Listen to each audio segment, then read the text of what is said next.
Olá, queridos, a paz, boa tarde, estamos ao vivo. E aí, como é que vocês estão? Hoje, quinta-feira, é isso? Dia 13. E nós vamos hoje de Tiago, capítulo 4.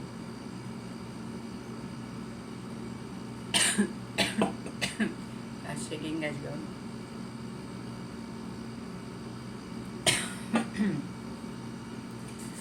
Vamos chegando. Deixa eu enviar aqui. Boa tarde, pessoal do YouTube. Vamos enviar aqui pra galera que tá dormindo. Vamos acordar. Cadê vocês? E hoje vamos de Tiago capítulo 4.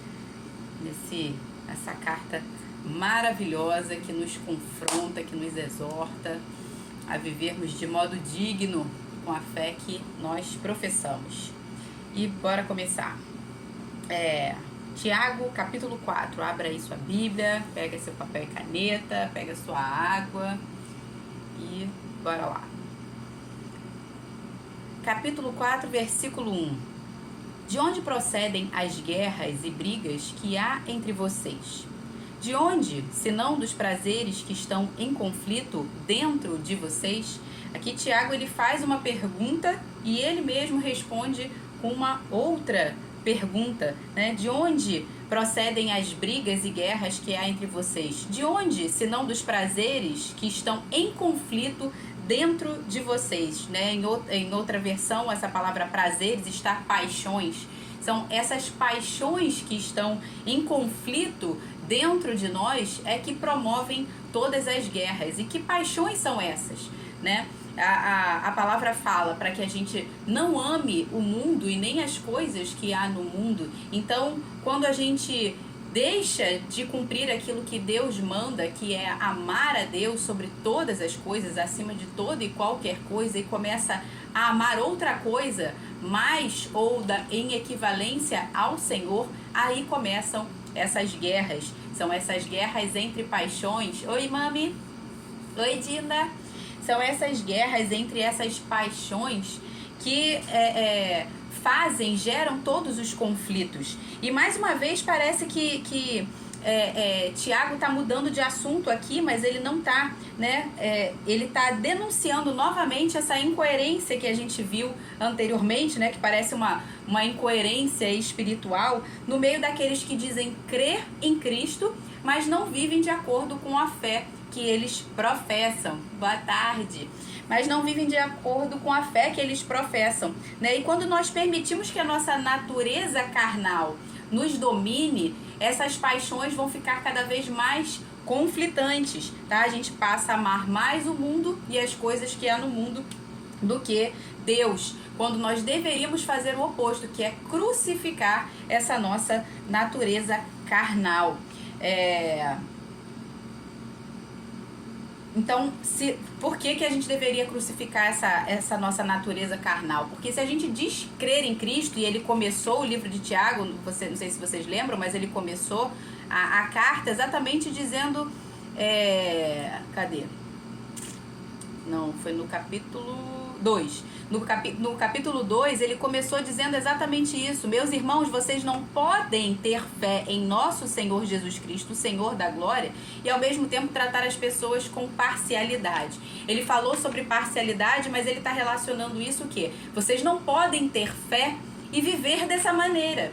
Ou seja, de uma maneira que não é a maneira como Cristo nos ordenou a viver. E aqui ele está fazendo de novo a mesma coisa, né? Como é que a gente pode dizer que crer no nosso Senhor Jesus Cristo? O livro de Tiago é todo baseado nessa pergunta, né? Como é que você pode dizer que crê se você não vive de acordo? Por isso ele está defendendo aqui de maneira tão ferrenha que a fé sem obras é morta. E entenda, quando Tiago fala isso, que a fé sem obras é morta, não significa que nós somos justificados pelas obras. A palavra fala que pela graça nós somos salvos mediante a fé em Cristo Jesus. E isso não vem de nós, é dom de Deus, não vem de obras para que ninguém se glorie. Então que fique muito claro que quando o Tiago está falando de obras, ele não está falando que são as nossas obras que nos justificam diante de Deus, mas as nossas obras testificam diante dos homens, testificam a nossa fé,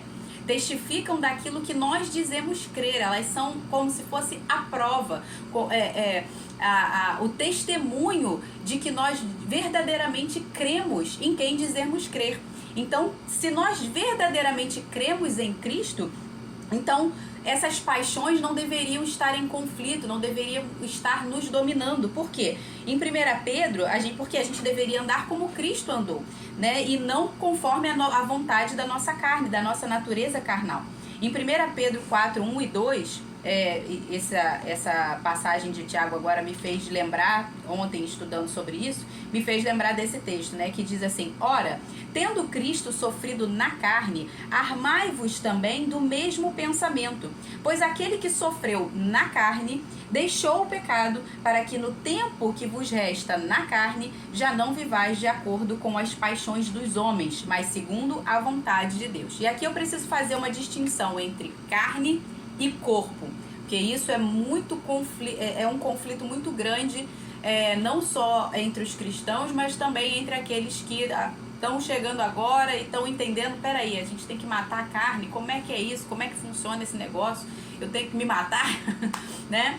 Então vamos fazer essa distinção novamente. Eu já falei isso anteriormente quando eu estava falando em Provérbios, mas é bom sempre lembrar e fazer essa distinção. O que é a carne na Bíblia? Quando a Bíblia fala de carne na Bíblia, ela está falando da nossa natureza humana, caída, pecaminosa, tá? Corrompida, egocêntrica, ou seja, centrado no homem. O homem é o centro, o ego é o homem, ela é antropocêntrica, ela é egocêntrica, ela é centrada no seu próprio ego, no seu egoísmo. Então essa natureza humana foi corrompida por causa do pecado. Então é isso que a Bíblia chama de carne, ok? É a nossa natureza carnal. Mas quando a palavra fala de corpo, que nós precisamos cuidar do nosso corpo, que o nosso corpo é templo do Espírito Santo, ele está falando do nosso corpo físico, ok? Nós precisamos desse corpo para habitar aqui na Terra. Sem esse corpo nós não temos licença para habitar na Terra. Nós somos espírito, mas o nosso espírito precisa de um corpo para ter licença para transitar, para andar, para viver na Terra, ok? Então, esse corpo aqui é templo do Espírito Santo e nós precisamos cuidar muito bem dele. Precisamos cuidar da nossa saúde, como já vimos aqui em capítulos anteriores, e a nossa fé também passa por isso, por obedecer a esse mandamento, que é cuidar do nosso corpo como templo do Espírito Santo, tá? Então há essa distinção entre carne e corpo. Então o que Cristo crucificou? A ponto de entregar o seu próprio corpo também. Cristo crucificou a sua natureza humana, a sua natureza carnal, ok? Em primeiro lugar, ele fez isso, ele crucificou tudo aquilo que poderia ser, advir da sua natureza humana, da natureza, quando ele nasceu apenas de uma mulher por obra do Espírito Santo. Então ele era 100% homem e 100% Deus, ok? Mas ele teve que também lidar com a sua natureza humana. Então ele teve que crucificar essa natureza humana. E quando ele crucificou essa natureza humana, ele estava crucificando não só a dele, mas também a nossa. Porque ele na cruz estava morrendo não por ele, pelos pecados dele, porque ele nunca pecou, mas ele estava morrendo em nosso favor, entregando a sua própria vida em nosso favor, ok? Então, se nós dizemos que cremos nele, nós precisamos fazer o que ele fez. O que ele fez? Ele não viveu de acordo com as paixões dos homens, mas ele viveu de acordo com a vontade de Deus, crucificando as suas paixões carnais, tá? Então, tendo dito isso, vamos continuar aqui no versículo 2. Vocês cobiçam e nada têm, matam e sentem inveja. Olha ele novamente falando sobre a inveja. Mas nada podem obter. Olha só, vocês cobiçam e nada têm, matam e sentem inveja, mas nada podem obter. Olha o que ele está dizendo, nada podem. E eu vou explicar mais lá pra frente por que ele está falando que nada podem obter. Vivem a lutar e a fazer guerras. Nada têm porque não pedem. Pedem e não recebem porque pedem mal, para esbanjares em seus prazeres, tá? Então, mais uma vez, ele está citando aqui a inveja e agora ele cita também a cobiça. Ele citou duas coisas aqui. A cobiça nada mais é do que desejar aquilo que é do outro. E lá nos mandamentos, quando a gente vê os 10 mandamentos do Senhor, ele fala, não cobiçais nada do que é do próximo. Não cobice a mulher do teu próximo, não cobice as coisas do teu próximo. Isso é a cobiça, ok? A cobiça, ela deseja aquilo que o outro tem. Mas a cobiça, de uma certa forma, ela vai ser mais fácil de contornar do que a inveja, ok? Porque se você deseja aquilo que o outro tem, somente desejo, o que é a cobiça? É um desejo ardente, é um desejo exagerado, um desejo além das proporções normais. Ele é um desejo sem domínio próprio, vamos dizer assim, tá? É uma pessoa que não tem domínio próprio, então ele deseja aquilo que é do outro, ele cobiça aquilo que é do outro e ele não tem escrúpulos para conseguir aquilo ali, tá? Mas a cobiça, quando você deseja aquilo que é do outro e você tá crucificando as suas paixões, vamos dizer assim, militando contra a sua carne, para que a sua carne não vença, quando você deseja aquilo que é do outro, é mais fácil você contornar, porque você pode pensar, bom, o outro tem, eu também posso ter, então eu vou trabalhar, eu vou estudar, eu vou fazer aquilo que é necessário para que eu possa conquistar isso também. Eu não preciso tomar do outro, eu não preciso roubar,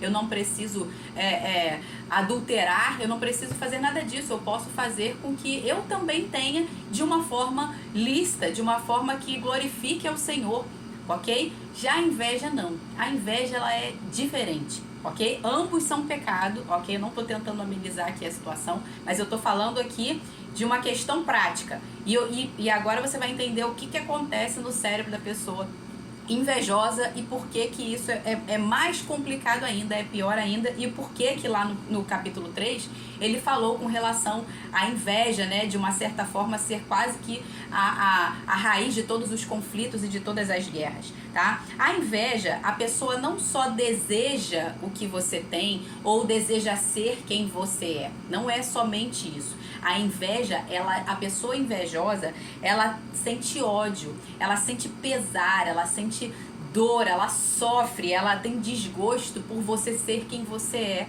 e por você ter o que você tem, ou seja, ela tem um sentimento ruim com relação a quem você é ou ao que você tem. E é justamente esse sentimento que ela tem que impede ela, isso falando não só espiritualmente, mas falando até de acordo com a neurociência, isso impede ela de alcançar. A pessoa invejosa, quando ela tem raiva, quando ela tem ódio do que o outro tem ou de quem o outro é, na mente dela acontece o seguinte, o cérebro dela dá informação para ela, isso que você tá vendo no outro tá te causando um sentimento ruim, então isso é ruim para você. Então o cérebro dela, o cérebro mesmo é um processo químico no cérebro dela que a impede de alcançar aquilo que ela tanto quer.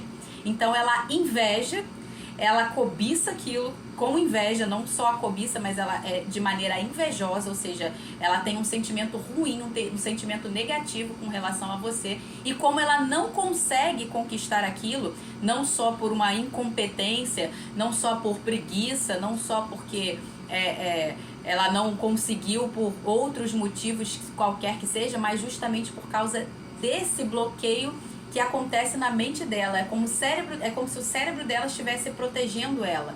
Peraí, você tá vendo isso que é do outro? Vou dar um exemplo prático aqui.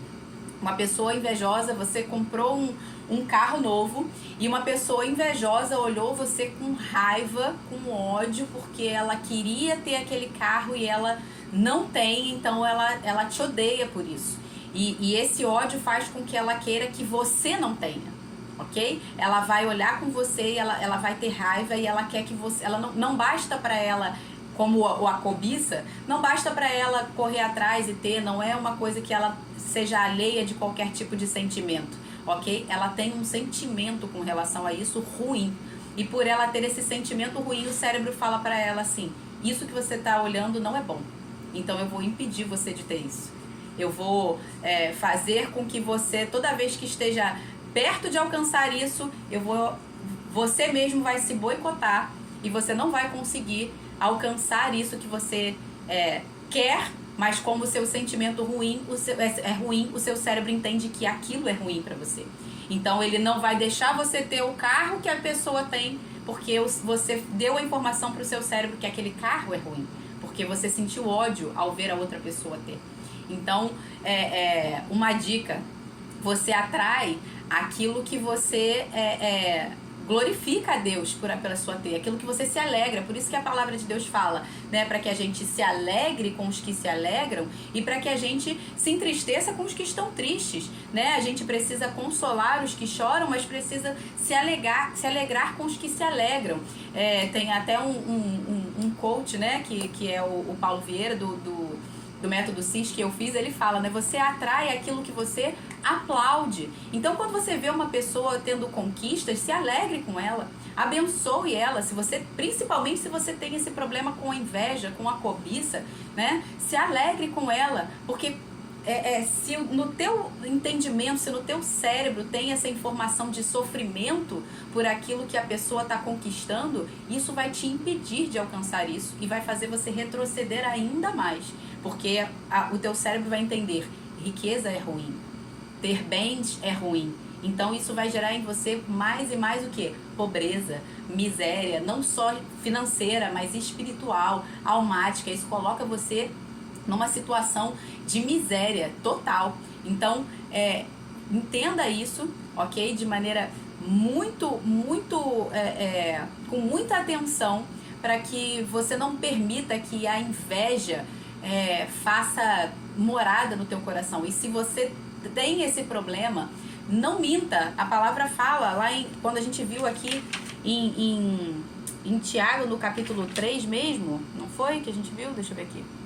Quando ele fala assim, no versículo 14 do capítulo 3 que a gente viu ontem: se pelo contrário vocês têm no seu coração inveja amargurada e sentimento de rivalidade, não se gloriem disso, nem mintam contra a verdade. Então não minta, confesse e deixe esse pecado da inveja, porque isso é maligno. Como a gente viu ontem, isso começou no inferno com o próprio Satanás, que começou com a inveja, e com isso gerou o quê? Conflito, facção, divisão, contenda, e Deus abomina aquele que semeia contendas, ok? E essas contendas, essas divisões, às vezes vão ser dentro do seu próprio coração, porque isso vai fazer essa guerra entre carne e espírito, ok? Vai fazer aumentar o quê? A força da carne, da sua natureza carnal, pecaminosa. Então confesse, isso é um pecado. Não minta para você mesmo e não ache que você pode mentir para Deus. Se livre disso o quanto antes. Escapa-te por tua própria vida, ok? Então, continuando. Então, essa é a diferença entre a inveja e a cobiça, tá? Lembrando que ambos são pecados, só que a única diferença é o sentimento que a pessoa tem. Na cobiça, ela não necessariamente vai sentir raiva ou ódio do que a pessoa tem. Ela simplesmente cobiça o que o outro tem, e essa cobiça, ela é sem domínio. Ela é uma cobiça exagerada, tá? Então, fica mais fácil de contornar. Mas ambos precisam ser confessados, se arrepender e deixar, tá? Deixa eu ver se eu esqueci mais alguma coisa. Tá. Tá. Então a motivação do invejoso não é simplesmente que você não é simplesmente ter o que você tem. Tá? O prazer dele tá em que você não tenha, tá? Ele odeia você pelo fato de você ter ou de quem você é, ok? Versículo 4. Vamos continuar. Gente infiel, vocês não sabem que a amizade do mundo é inimizade contra Deus? Aquele, pois, que quiser ser amigo do mundo se torna inimigo de Deus. Ou vocês pensam que é em vão que a Escritura diz: é com ciúmes que por nós anseia o Espírito, no caso o Espírito Santo, que ele fez habitar em nós? Mas ele nos dá cada vez mais graça. Por isso diz: Deus resiste aos soberbos, mas dá graça aos humildes. Portanto, sujeitem-se a Deus, mas resistam ao diabo, e ele fugirá de vocês. Cheguem perto de Deus, e ele se chegará a vocês. Limpem as mãos, pecadores, E vocês que são indecisos, em outras versões está de ânimo dobre, purifiquem o coração. Reconheçam sua miséria, lamentem e chorem. Olha o que ele está falando aqui. Se arrependa. Essa é a solução. Que o riso de vocês se transforme em pranto e que a alegria de vocês se transforme em tristeza. Humilhem-se diante do Senhor e Ele os exaltará. Tá? Então aqui ele está trazendo, o Tiago está trazendo a solução. Qual é a solução? Humildade. Humilhem-se. Ok? O que é humildade? Mais uma vez, humildade não é você pensar menos de si. É você pensar menos em si mesmo, ou seja, é você ser menos egoísta. Isso é a humildade, é você colocar a vontade de Deus acima da sua. É você entender e se submeter. Por isso ele fala aqui, sujeitai-vos a Deus e resistam ao diabo e ele fugirá de você. Então não basta você resistir ao diabo. Diabo, eu te repreendo em nome de Jesus, se você não está se sujeitando a Deus. Se você não está se colocando no seu lugar de filho. Você não é o seu próprio Senhor. Deus é o seu Senhor. Então você precisa obedecer, ok? Então essa aqui é a solução para isso. É a humildade. Deixa eu ver aqui. Só para que eu botei um outro texto aqui. É reconhecer as suas fraquezas, se sujeitar a Deus, crer, é isso? Se sujeitar a Deus crucificando as suas paixões carnais para viver e andar no Espírito. E assim o diabo fugirá de vocês e o Senhor nos exaltará. O Senhor exaltará a você e a mim. Quando a gente se humilha, quando a gente se arrepende, quando a gente reconhece, não quando a gente mente, quando a gente esconde, quando a gente acha que tá tudo bem, que tá tudo tranquilo, tá? Lá em Gálatas, no capítulo 5, verso 16 a 24, diz assim... Digo, porém, o seguinte: vivam no Espírito e vocês jamais satisfarão os desejos da sua carne. Aqui, Paulo falando justamente a receita. Como é que a gente faz para a gente crucificar a nossa carne? Porque a carne, e aí ele explica, né, o porquê. Porque a carne luta contra o Espírito e o Espírito luta contra a carne, porque são opostos entre si, para que vocês não façam o que querem. Porque quando a gente crê em Cristo, o que a gente quer é fazer a vontade de Cristo, né? Só que a nossa carne está militando o tempo todo contra o nosso espírito para que a gente não faça o que a gente quer, que é obedecer a Deus. E vice-versa, a nossa carne também tem vontades. Então, quando nós queremos aquilo que é a vontade da nossa carne, o nosso espírito... O Espírito de Deus está militando contra a nossa carne para que a gente não faça a vontade da nossa carne, ok? Então, ambos têm vontades e a gente precisa fazer o quê? Crucificar a vontade da carne, nunca do Espírito. Pelo contrário, a gente precisa que o Espírito domine sobre a carne, tá? Para que vocês não façam o que querem. Mas se sois guiados pelo Espírito, vocês não estão debaixo da lei. Essa lei aqui é o quê? É a lei da vontade da carne, ok? Então a gente não está mais debaixo da lei do pecado. A gente não está mais debaixo da lei do diabo, não somos mais dominados por ele, para que a gente novamente volte a ser escravo. Não estamos mais debaixo dessa lei, tá? Ora, as obras da carne são conhecidas e são imoralidade sexual, impureza, libertinagem, idolatria, feitiçarias, inimizades, rixas, ciúmes, iras, discórdias, divisões, facções, invejas, bebedeiras, orgias. Essa palavra orgias aqui, ele está falando para toda ordem de imoralidade no corpo, na carne. Então isso vale tanto para imoralidades sexuais como também para imoralidades no sentido de glutonaria, tá? Tem esses dois sentidos aqui. E coisas semelhantes a esta. Declaro a vocês, como antes já os preveni, que os que praticam tais coisas não herdarão o reino de Deus. Mas o fruto do Espírito é amor, alegria, paz, longanimidade, benignidade, bondade, fidelidade, mansidão e domínio próprio. Contra estas coisas não há lei. E os que são de Cristo Jesus crucificaram a carne com suas paixões e os seus desejos. Então, se somos de Cristo, o que nós precisamos fazer? Crucificar a nossa carne com as nossas paixões e desejos carnais. Se vivemos no Espírito, andemos também no Espírito. Engraçado, parece que ele está falando a mesma coisa, né? Vivemos no... Qual é a diferença de viver no Espírito e andar no Espírito? O que é viver no Espírito? A partir do momento que nós nascemos de novo, o nosso Espírito está pronto, o Espírito Santo habita em nós, então nós vivemos no Espírito e o Espírito vive em nós, ok? Esse Espírito é o Espírito de Deus. Mas ele está falando para não só você viver no Espírito, mas ele também está falando para você andar no Espírito. Esse andar no Espírito, ele está falando de procedimento, de comportamento, a forma como você vive, ok? Então, é nesse sentido que ele está falando de andar no Espírito. Então, não basta você viver no Espírito, dizer que você crê que Jesus é o seu Senhor. É necessário que você também ande. E é por isso que Tiago fala, a fé sem obras é morta. Ou seja, as suas obras devem ser de acordo com aquilo que você diz que crê. Ou seja, devem ser obras feitas a partir do Espírito, ok? Andemos também no Espírito. Não nos deixemos possuir de vanglória, provocando uns aos outros, tendo inveja uns dos outros. Olha aqui, 2 vezes ele falou novamente com relação à inveja. Então, não nos deixemos possuir de vanglória. O que é vanglória? É a glória que não glorifica a Deus, ela glorifica a você mesmo. E isso é vão. Ok? Essa glória, ela é vã, porque ela não glorifica o Senhor. Nós podemos nos gloriar, sim. Nós podemos nos gloriar no Senhor. A gente vai ver, por exemplo, o apóstolo Paulo falando isso várias vezes, né? Ele se gloriava no Senhor. Então, se nós fazemos alguma coisa boa, a glória é do Senhor. Se nós fizermos alguma coisa ruim, aí é por nossa conta mesmo. Aí é vanglória. A gente pode, se a gente se gloriar disso, é vanglória mesmo, porque o que vem de ruim é da nossa própria carne. Mas tudo que é bom, toda boa dádiva, todo dom perfeito, tudo aquilo que de fato gera glória, vem do Senhor, do Pai das luzes, em quem não pode haver sombra, nem variação, nem sombra de mudança, tá?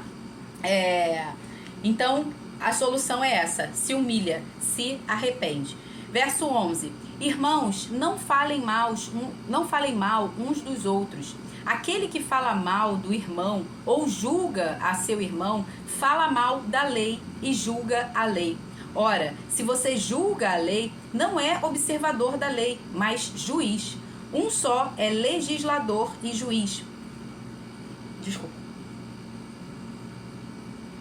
Um só é legislador e juiz, aquele que pode salvar e fazer perecer. Mas quem é você para julgar o seu próximo? Eu botei até o 12 aqui, foi, tá? Esse texto me lembrou do texto de Mateus, no capítulo 7, verso 1 a 5, que diz assim, cadê? Não julguem para que vocês não sejam julgados, pois com o critério com que vocês julgarem, vocês serão julgados. E com a medida com que vocês estiverem medido, vocês também serão medidos. Porque você vê o cisco no olho do seu irmão, mas não repara a trave que está no seu próprio olho? Ou como você dirá a seu irmão, deixe que eu tire o cisco do seu olho, quando você tem uma trave no seu próprio? Hipócrita, tire primeiro a trave do seu olho e então você verá claramente para tirar o cisco do olho do seu irmão. É exatamente sobre isso que Tiago aqui está falando, né? Como é que você pode falar mal do outro e julgar o outro, sendo que você precisa em primeiro lugar julgar a você mesmo. E a palavra está dizendo, com a mesma medida que você medir, você vai ser medido. Com a mesma régua que você julgar, você vai ser julgado. Porque você é passível dos mesmos erros, dos mesmos pecados. Por isso a palavra fala, aquele que está de pé, cuide para que não caia. Então a gente não pode se gloriar que a gente está de pé, porque se nós estamos de pé, é graças ao Senhor, ok? E se essa pessoa que caiu vai se levantar em nome de Jesus, também vai ser por graça do Senhor. Então a gente precisa usar de misericórdia, assim como o Senhor usou de misericórdia conosco. E ele fala uma coisa interessante aqui: irmãos, não falem mal uns dos outros. Aquele que fala mal do irmão ou julga o seu irmão, fala mal da lei e julga a lei. Que lei é essa que ele está falando aqui? A lei do amor. Qual foi o único mandamento que o Senhor deixou? O Senhor Jesus, né? Quando ele se tornou o sumo sacerdote, ele cumpriu toda a lei e ele estabeleceu um único mandamento. Qual foi o mandamento? Amarás o teu próximo como eu vos amei. Lembra, no Antigo Testamento era amarás o teu próximo como a ti mesmo. Mas como o Senhor sabe que às vezes nem a gente se ama, né, como deveria, então ele aumentou o padrão. Qual é o padrão? Amarás o teu próximo como eu vos amei. Ele, como homem, nos amou a ponto de entregar a sua própria vida por nós. Então o mandamento é esse, é o amor. Essa lei que ele está falando aqui é a lei do amor. Então quando eu falo mal do meu irmão e julgo o meu irmão, eu estou falando mal da lei. Porque se a lei mandou eu amar o meu irmão e não julgar, não amaldiçoar, então eu estou dizendo que essa lei está errada. Eu estou dizendo, peraí, não, essa lei não procede. O certo é eu falar mal do meu irmão. O certo é eu julgar o meu irmão. E aí ele está falando aqui, então se você passa a julgar a lei, você não é mais observador da lei, ou seja, você não está mais na posição daquele que está abaixo do juiz, né? Que é a posição de observador da lei, aquele que precisa obedecer à lei. Então você se colocou na posição de juiz, você se colocou na posição do próprio Deus. Então isso é muito sério. Então eu não posso amaldiçoar o meu irmão, eu não posso julgar o meu irmão. Pelo contrário, eu preciso bem dizer, a palavra fala com relação até mesmo aos inimigos. Se teu inimigo tiver fome, dá-lhe de comer. Se tiver sede, dá-lhe de beber, ok? Então, fazendo isso, ele fala o quê? Que você amontoará brasas vivas sobre a sua cabeça. Então, você não é juiz, você é observador da lei. Você está na posição de quem obedece e não de quem legisla, tá? Então, um só é legislador e juiz, aquele que pode salvar e fazer perecer. Você pode salvar alguém? Você pode se salvar? Eu posso me salvar? Eu posso salvar alguém? Não. Então, se eu não posso fazer isso, eu não posso me colocar nesse lugar, porque é um lugar pesado demais. Seria duro demais para nós fazer isso, porque a gente não tem esse poder. Então, a gente precisa ter a humildade de se colocar no nosso lugar de filho, no nosso lugar de observador da lei, daquele que está na posição de obedecer e não de mandar, e não de legislar, ok? E aí ele fala, mas quem é você para julgar o seu próximo? Quem é você se você está numa posição igual a ele, ok? Semelhante a ele, de observador tanto quanto. Alguém que está passível de cair tanto quanto. Alguém que tem uma natureza carnal que precisa ser crucificada todos os dias, tanto quanto o seu irmão. Ah, Camila, mas você não sabe o que essa pessoa fez contra mim. Mas eu sei o que você fez contra Deus. Deus sabe de tudo que ele te perdoou. Então a gente não pode ser como aquele credor incompassivo que o seu servo, o seu senhor perdoou de uma dívida impagável, que ele não teria como pagar, mesmo que ele trabalhasse durante toda a sua vida, não seria suficiente, ainda que ele fosse escravo durante toda a sua vida, não seria suficiente para ele pagar, e ele não teve misericórdia do seu conservo, ou seja, do seu igual, ele não teve misericórdia, ele foi lá e cobrou, paga o que me deve. Então nós não podemos cair nessa armadilha do diabo de cobrar o nosso próximo como se nós fôssemos juízes do nosso próximo e não irmão do nosso próximo, tá? Continuando, versículo 13.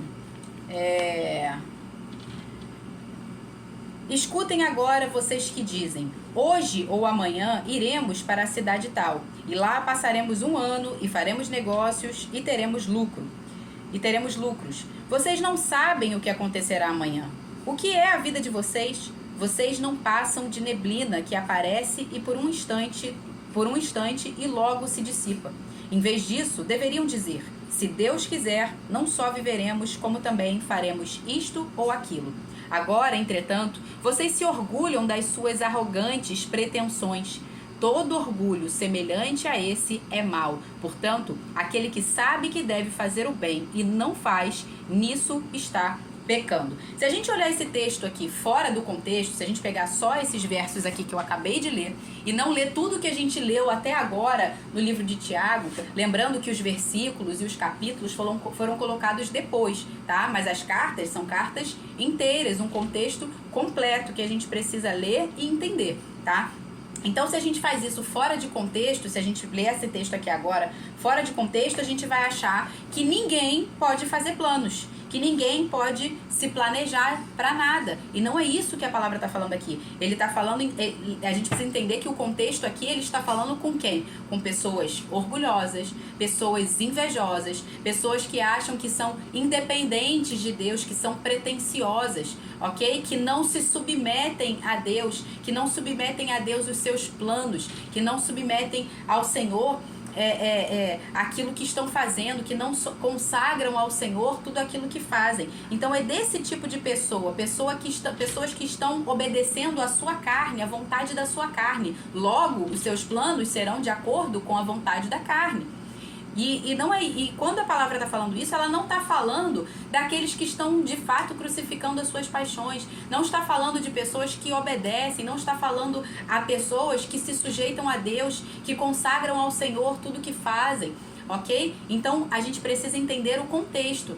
Não significa que você não tem que se planejar, que você tem que ser desprevenido, que você tem que ser uma pessoa desorganizada, que você tem que... tá bom, então se Deus quiser vai acontecer, eu não preciso fazer nada, eu não preciso fazer a minha parte, eu não preciso planejar absolutamente nada. Isso tá errado, ok? Não é esse o entendimento desse texto aqui. Tá? O entendimento desse texto aqui é que ele está se referindo a pessoas que estão confiando em si mesmos e não estão sujeitando os seus planos ao Senhor. Então essas pessoas são pretensiosas, é o que ele está falando aqui, ó. Cadê?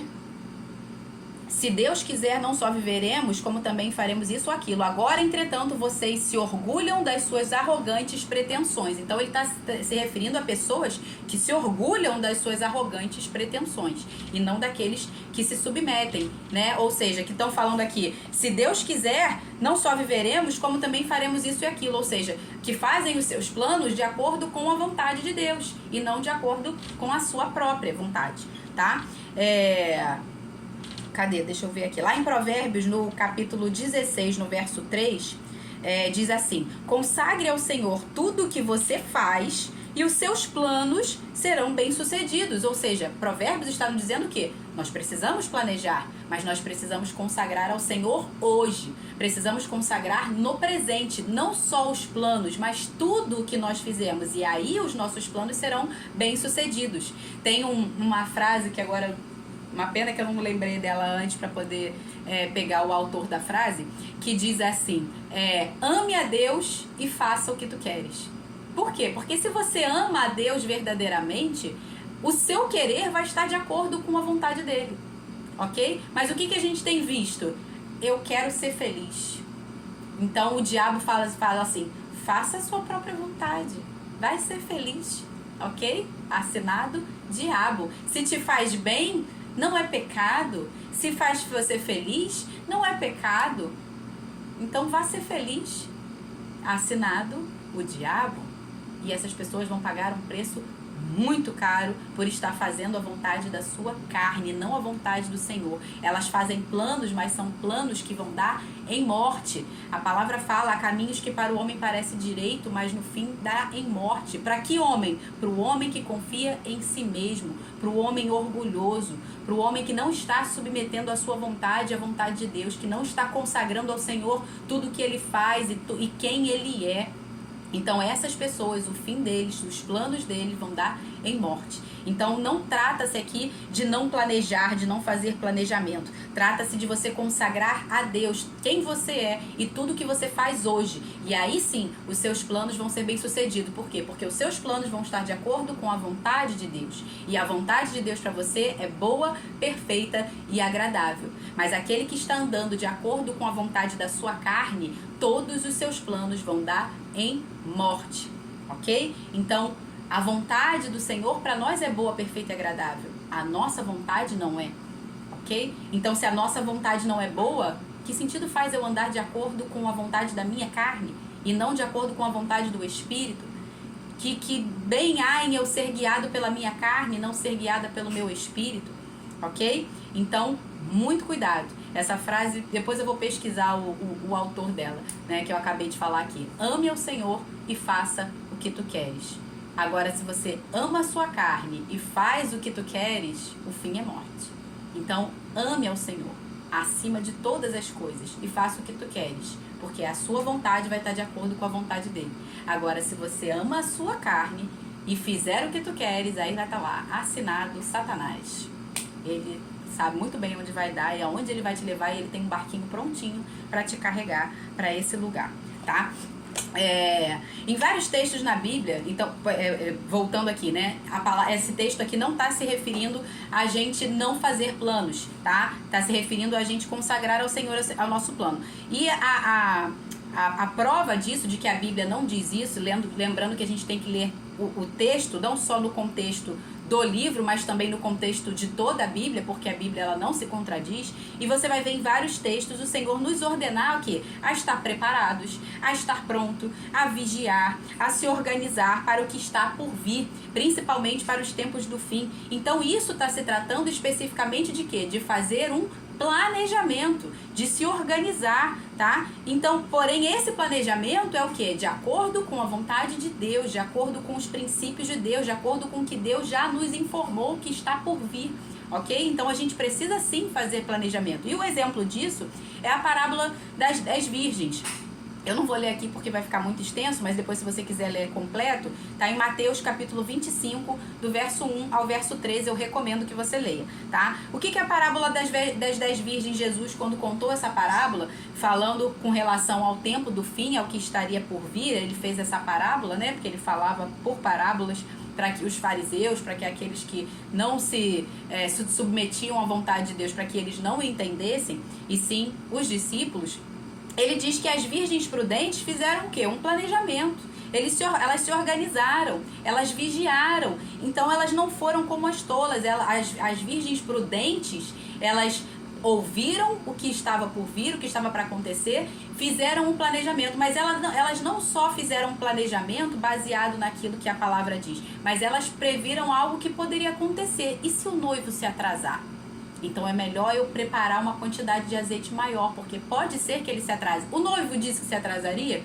Não, o noivo disse que era para estar preparado para as bodas, mas elas se organizaram, elas foram prudentes. Então é prudente que você faça planejamento, é prudente que você se organize, é prudente que você esteja preparado, ok? Mas que você esteja preparado de acordo com a vontade do Senhor e não fazendo planos de acordo com a sua carne. Então faça planejamento, seja prudente, mas submeta todos os seus planos à vontade de Deus e não à vontade da sua carne. Se os seus planos forem de acordo com a vontade de Deus, eles serão bem-sucedidos. Se forem de acordo com a sua carne, o fim dele é morte. Ah, obrigada, minha irmã, você é maravilhosa. O fim deles é morte, tá? E o que as tolas fizeram? As tolas não se planejaram. As tolas, elas não se organizaram. Elas não tinham azeite suficiente caso o noivo tardasse. E o que aconteceu? O noivo demorou, o noivo tardou. E aí, na hora que chamou, o noivo tá chegando, elas não tinham mais azeite para manter suas lamparinas acesas. E aí elas pediram para as virgens prudentes: nos dá um pouco do seu azeite. Você imagina agora se as virgens prudentes fossem boazinhas. Se as virgens prudentes achassem que ser amigável é agradar todo mundo. Você imagina o que aconteceria com as virgens prudentes? Não teria azeite nem para elas e nem para as tolas. Então, e elas também não entrariam para as bodas. Então entenda a diferença entre ser bonzinho e ser justo, ok? Ser bonzinho não é fazer tudo para agradar todo mundo. Seja justo. Deus não te chamou para ser bonzinho, Deus te chamou para ser justo. Então o que elas fizeram? Elas fizeram justiça. Não, eu me preparei, eu fiz o que eu deveria fazer. Então não é justo que eu tire daquilo que eu me planejei, daquilo que eu me preparei para dar para você. Vá, se der tempo você vai conseguir comprar e voltar. Mas se não der tempo, eu não posso tirar daquilo que é meu. Não seria justo comigo, ok? Isso é injusto. Você tirar do seu, daquilo que você conquistou, daquilo que você se esforçou para dar para alguém que não se planejou, que não se esforçou para conquistar aquilo que você fez, que não estava disposto a se sacrificar da forma como você se sacrificou, se planejando, se antecipando, talvez trabalhando mais para conseguir um estoque maior desse azeite. Então, não é justo. Deus não nos chamou para ser bonzinhos. Deus nos chamou para ser justos. E essas virgens prudentes foram justas. Elas simplesmente falaram: não, vá e tenta comprar azeite. Nós temos o nosso azeite, nós nos preparamos. Elas se planejaram. Oi, irmã, chegou tarde, mas seja bem-vinda. Oi, Isabel, que bom que você veio, prima. Então, essas virgens prudentes se prepararam, elas se planejaram e por isso elas entraram para as bodas do Cordeiro. E as tolas? E as que não fizeram planejamento? As que confiaram em si mesmas? O que aconteceu? Os planos delas foram mal sucedidos. Elas não conseguiram entrar na boda do Cordeiro. Então perceba, Tiago não está falando aqui sobre a gente não se planejar. Ele está falando para que a gente não faça os planos de acordo com a vontade da nossa carne. Nós não podemos andar de acordo com a vontade da carne, sim de acordo com a vontade do Espírito. Então se planeje sim, se organize, esteja preparado, vigilante. É isso que a palavra o tempo todo fala conosco. Ok? Então, só para você não entender esse texto fora de contexto e achar assim, então eu vou viver desordenadamente. Pelo contrário, Deus é um Deus de ordem. Tudo seja feito com ordem e decência, é o que a palavra nos diz, tá? Então, não seja orgulhosa, submeta toda a sua vontade, toda a sua vida ao Senhor. Não seja orgulhoso, falando orgulhosa aqui, né? Porque só tem mulher na live por enquanto, mas depois vai ouvir todo mundo, então não sejam orgulhosos, ok? Faça tudo, consagre ao Senhor todos os seus planos, consagre ao Senhor tudo o que você faz e eles serão bem-sucedidos. Não caia na tolice de fazer os seus planos de acordo com você mesmo, porque isso é uma pretensão, é um orgulho, é uma pretensão arrogante, ok? Achar que você pode fazer os seus planos de acordo com a sua própria vontade. Amém? Vamos orar então. Amanhã temos Tiago capítulo 5 e louvado seja Deus por essa palavra. Pai, muito obrigado, Senhor, nós louvamos o Teu nome nessa tarde, te agradecemos, ó Deus, porque estamos reunidos em Teu nome, Pai. Muito obrigado, Senhor, obrigado pelas que aqui estão ouvindo, assistindo essa live, participando aqui junto comigo, Senhor, e obrigado por aqueles que irão assistir e vão receber essa palavra. Pai, eu oro para que essa palavra se expanda, Senhor, e alcance muitas e muitas vidas para a Tua glória, para que mais pessoas, tanto que creem quanto que não creem no Senhor, para que os que creem se consertem, se arrependem e vivam de modo digno, e para que aqueles que não creem, Senhor, sejam alertados, ó Deus, e possam ser alcançados pelo Senhor e ser salvos pelo Senhor. Pai, em nome de Jesus, Pai, nesse momento nós queremos consagrar ao Senhor toda a nossa vida, Senhor, todos os nossos planos, Pai. Queremos andar de acordo com a vontade do Teu Espírito e não com a vontade da nossa carne. Queremos amar ao Senhor sobre todas as coisas, Pai, e assim os nossos planos, a nossa vontade, Senhor, estará de acordo com a Tua vontade. Deus, em nome de Jesus, que nenhum de nós aqui caia no engano do orgulho, da inveja, das pretensões arrogantes, Senhor. Caia no orgulho de não se sujeitar ao Senhor, de achar que é autossuficiente e que não precisa do Senhor, Pai. Pelo contrário, Deus, em nome de Jesus, que nós sejamos humildes, Senhor, que nós venhamos a nos humilhar debaixo da Tua poderosa mão e a seu tempo o Senhor nos exaltará, não para a nossa glória, Senhor, mas para que o Teu nome seja glorificado, para que outras pessoas possam ver em nós a Tua vida transbordando, Senhor, em nome de Jesus, porque a nossa luz não procede de nós mesmos, ó Deus, mas a nossa luz vem do Senhor. O Senhor é a nossa luz, Pai, que nós possamos glorificar, irradiar essa luz aonde quer que formos, cumprindo a Tua vontade para nós, que é boa, perfeita e agradável. Em nome de Jesus, meu Senhor, eu oro e te agradeço. Amém. Amém, gente. Até amanhã, Tiago capítulo 5. Beijo. Tchau, tchau. Tchau, pessoal do YouTube.